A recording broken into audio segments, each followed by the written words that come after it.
मला दुःख एक लक्षात घ्या.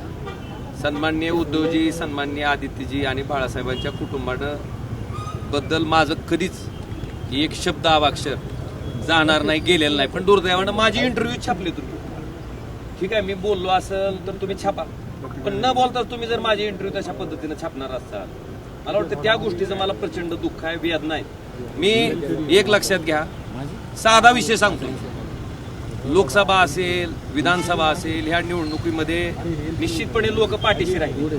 प्रचंड पैशाची ताकद, सगळी ताकद असताना पण ज्या स्थानिक स्वराज्य संस्थेच्या निवडणुका झाल्या, तुमच्या माहितीसाठी माझ्या लोकसभा कार्यक्षेत्रामध्ये जेवढ्या पंचायत समिती आहेत, जेवढ्या नगरपालिका आहेत, त्या सगळ्या ठिकाणी अख्ख्या लोकसभेत एक सुद्धा पंचायत समिती माझी निवडून येऊ शकली नाही.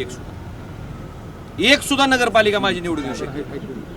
मग खरंच आम्ही इतके वाईट आहेत का?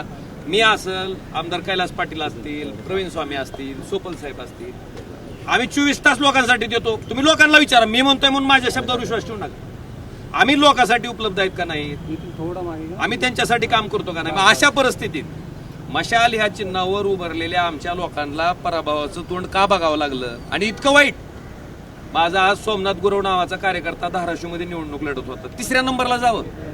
24 तास लोकांसाठी उपलब्ध असणारा कार्यकर्ता मला मला मला त्याच प्रश्नाचा शोध घ्यायचा आहे. मला एक लक्षात घ्या, मी तुम्हाला एक सांगतो, पक्ष नेतृत्वाबद्दल खराब करून तुम्ही मला म्हणू नका. शेवटी आमच्या कामावरच मत टाकणार होतो तुम्ही, का आम्हाला हेटाळलं? आमची हेटाळणी, आमच्या कार्यकर्त्याची हेटाळणी का झाली? आणि एक लक्षात घ्या, की प्रश्न आहे माझ्या मनाला, त्या लाखो कार्यकर्त्याला प्रश्न आहे की बाबा आम्ही निष्ठावंत होतो, आम्ही तुमच्यासाठी उभारलो होतो, आम्ही काम, बरं असं काही ड्रग डीलर आणून उभा केला नव्हता मी.